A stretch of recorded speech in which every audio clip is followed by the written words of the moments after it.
নাপাক অবস্থায় কোরআন তেলাওয়াত করা যাবে কি না, কোনো দোয়া দুরূদ পড়া যাবে কি? মায়ের সম্পত্তি বন্টনের নিয়ম কি? আমার 2 মেয়ে, আমি জমি কিনবো, সেই জমি কি মেয়েদের নামে দিতে পারবো কি? পিতামাতা দুজন ঝগড়া করলে সন্তানের করণীয় কি? কোনো ভাই যদি তার বোনের সাথে সন্তানের কারণে সম্পর্ক ছিন্ন করে বা করতে চায়, তাহলে তার পরিণতি কি হবে? ইসলাম কি বলে? ইবাদতের লক্ষ্য রবের সন্তুষ্টি না হয়ে অন্য কিছু হলে তা শিরক। বাবা মায়ের খেদমত রবের হুকুম বা ইবাদত লক্ষ্য হলেও লক্ষ্য থাকে বাবা মাকে সন্তুষ্ট করা, তবে এটাও কি শিরক? আজান দেওয়ার জায়গা কি নির্ধারিত, নাকি আল্লাহর জমিনের যে কোনো জায়গায় আজান দেওয়া যেতে পারে? আসার পর বিপদ আসে, এ কথার কোনো ভিত্তি আছে? আমি নামাজ পড়তে চাই, কিন্তু কেমন যেন একটা বাধা চলে আসে, এই অবস্থায় আমি কি করব একটু বলবেন? শার্টের হাতাগুটি নামাজ পড়া যাবে কিনা? খুবই গুরুত্বপূর্ণ একটি প্রশ্ন করেছেন ভাই শাহিনুর রহমান।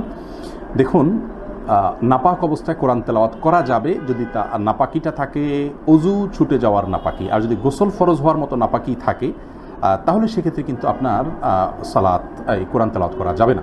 কারণ রাসূল করিম সাল্লাল্লাহু আলাইহি ওয়াসাল্লামের স্পষ্ট একটি হাদিস রয়েছে যে ওয়ালা ইয়াকরাউল কুরআনা জুনুবিয়্যুন আও কামা ক্বালা আলাইহিস সালাতু ওয়াস সালাম, অর্থাৎ কোনো জুনুবি ব্যক্তি, অর্থাৎ যার গোসল ফরজ হয়েছে, সে কোরআন তেলাওয়াত করবে না। অতএব বড় নাপাকি যদি হয়, যেটা গোসল ফরজ হওয়া, তার ফলে কিন্তু আপনার কোরআন তেলাওয়াত করা যাবে না। কিন্তু ছোটো নাপাকি অর্থাৎ ওযু ছুটলে কোরআন তেলাওয়াত করা যাবে। আর দোয়া দুরূদ এটা সর্বাবস্থায় পড়তে পারবে ইমানদার ব্যক্তি, যদি বড় নাপাকি হয় তারপরেও দোয়া দুরূদ পড়তে পারবে, কোনো অসুবিধা নাই। মায়ের সম্পত্তি বন্টনের নিয়ম কি? মায়ের সম্পত্তি বন্টনের নিয়মটা যা বাবার সম্পত্তি বন্টনের নিয়ম, অনেকে এটা নিয়ে ধোঁয়াশার মধ্যে থাকে এবং অনেকের সন্দেহ থাকে।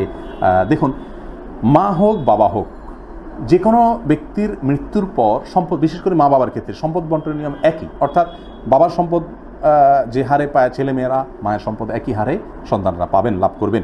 নাতিদের ক্ষেত্রে, অন্যান্য ক্ষেত্রে যে বিধান বাবার ক্ষেত্রে মায়ের ক্ষেত্রে একই কথা, হুবহু প্রযোজ্য। আমার 2 মেয়ে, আমি জমি কিনবো, সেই জমি কি মেয়েদের নামে দিতে পারবো কি? আপনার যদি 2 মেয়ে থাকে, আপনি তাদের নামে আপনার সকল সম্পদ লিখে দিতে পারবেন না। যদি আপনি তাদেরকে উপঢৌকন দেন, তাহলে সমান হারে দুজনকে দিতে পারেন, অসুবিধা নেই। কিন্তু আপনার মৃত্যুর পরে আপনার সম্পদ অন্যরা দখল করবে, সেই চিন্তা থেকে তাদেরকে যদি ভাগ করে দিতে চান, তাহলে তাদেরকে দিবেন হলো সর্বোচ্চ 2/3। কারণ কোরআনে কারিমে আল্লাহ রাব্বুল আলামিন স্পষ্টভাবে জানিয়েছেন মিরাস সম্পর্কিত আয়াতে যে মেয়ে যদি একজন থাকে তাহলে অর্ধেক সম্পত্তি পাবে মৃত ব্যক্তির, আর যদি একাধিক থাকে তাহলে তারা সবাই মিলে 2/3 পাবে। অতএব 2/3 আপনি তাদেরকে দিতে পারেন মিরাস হিসাবে। আর যদি উপঢৌকন হিসাবে দিতে চান, তাহলে সেক্ষেত্রে সমান সমান করে যে কোনো কিছু দিতে পারেন। তবে উদ্দেশ্য আল্লাহ তাআলা অবশ্যই ভালো জানেন। আপনি যদি আপনার সম্পত্তিতে অন্যরা ভাগ বসাতে পারে, সেটা থেকে বাঁচার জন্য আপনি কৌশল করেন, তাহলে সেক্ষেত্রে সেটি অবশ্যই মিরাসের যে নীতিমালা, অর্থাৎ সেখানে যতটুকু প্রাপ্য তাদের 2/3 সেই অনুযায়ী করা উচিত, তার বেশি করা উচিত নয়। পিতামাতা দুজন ঝগড়া করলে সন্তানের করণীয় কি? পিতামাতা ঝগড়া করলে সন্তানের করণীয় হলো পিতামাতাকে সৌন্দর্যের সাথে, তাদের প্রতি আদব লিহাজ রেখে, আবেগের জায়গা দিয়ে তাদেরকে বোঝানোর এবং নিবৃত করার। যদি সেটা না পারেন, তাহলে অন্য কোনো ব্যক্তিকে, থার্ড পার্সন কারোর মাধ্যমে তাদেরকে বোঝানোর চেষ্টা করতে হবে।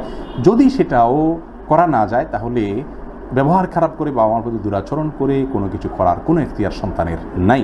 তাদের অন্যায়ের দায়ভার তারা বহন করবেন, তার জন্য সন্তানকে আইন হাতে তুলে নেওয়ার কোনো সুযোগ ইসলাম দেয় নাই। কোনো ভাই যদি তার বোনের সাথে সন্তানের কারণে সম্পর্ক ছিন্ন করে বা করতে চায়, তাহলে তার পরিণতি কী হবে? ইসলাম কি বলে ভাই শামীম? রক্ত সম্পর্কীয় আত্মীয়র সাথে সম্পর্ক ছিন্ন করা অত্যন্ত গর্হিত অপরাধ। এই অপরাধটি থেকে আল্লাহ আমাদেরকে বেঁচে থাকার তৌফিক দান করুন। অনেক ভাই বোন এই কাজটি করে থাকেন, স্ত্রীর কারণে হোক বা অন্য কোনো কারণে হোক। বোন অবিচার করছেন, ভাই অবিচার করছেন, তাদের সাথে বনিবনা হচ্ছেন, এসব অজুহাতে ভাই বোনের সাথে সম্পর্ক কখনো ছিন্ন করা জায়েজ নাই। একজন সাহাবী এসে রাসূল আকরাম সাল্লাল্লাহু আলাইহি ওয়াসাল্লামের কাছে বলেছেন, ইয়া রাসূলুল্লাহ, আমি আমার আত্মীয়ের সাথে খুব ভালো আচরণ করি, তাদের সাথে ভালো থাকতে চাই। মুশকিল হলো তারা আমার সাথে গায়ে পড়ে ঝগড়া করতে আসে এবং তারা আমাকে ভালো থাকতে দেয় না। আমার আসলে কি করা উচিত?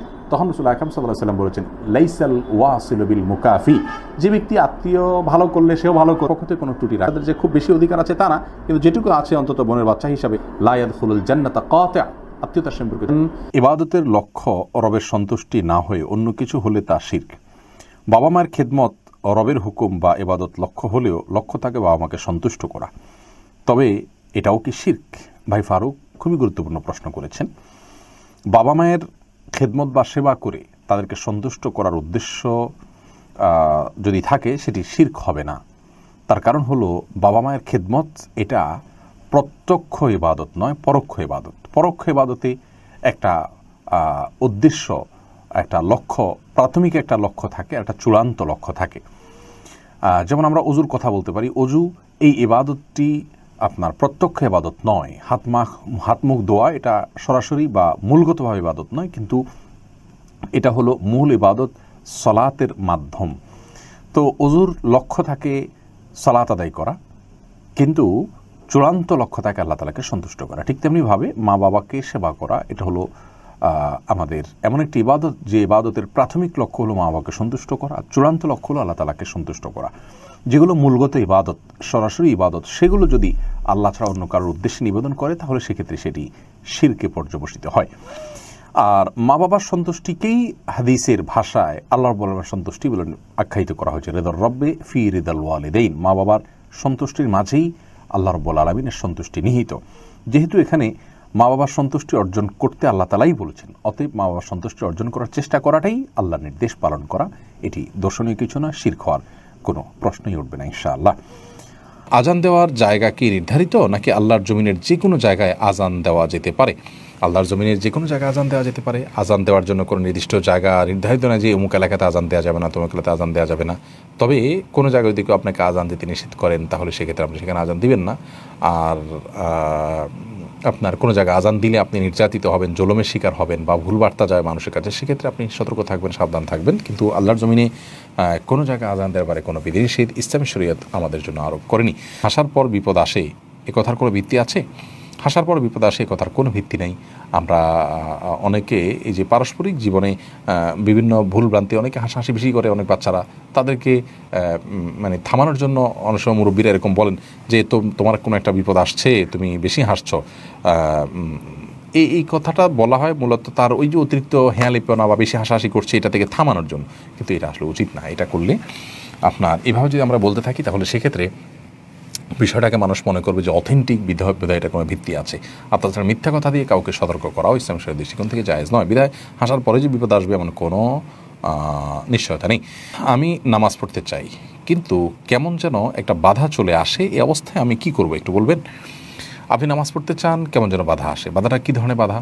যদি আপনাকে শয়তান অদৃশ্যভাবে আপনার মধ্যে বাধা সৃষ্টি করে তাহলে তো আপনি জোরালভাবে আবার সালাতের প্রতি নিজেকে প্রস্তুত করবেন, এবং এইখানে আপনি নিজেকে কাউন্সেলিং করার সুযোগ পাচ্ছেন। কারণ আপনার ভেতর থেকে কেউ বাধা দিচ্ছে মানেই হলো তো শয়তান আপনার সাথে লড়াই চলছে।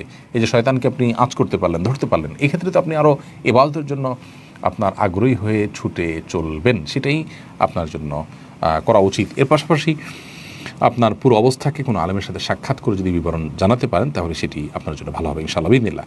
শার্টের হাতা গুটি নামাজ পড়া যাবে কি না? শার্টের হাতা গুটি নামাজ পড়া নিষিদ্ধ, নবী রাসূলুল্লাহ নিষেধ করেছেন। সেজন্য হাতা খুলে তারপর নামাজ পড়বেন, এটা মাকরুহ হাতা গুটিয়ে নামাজ পড়াটা।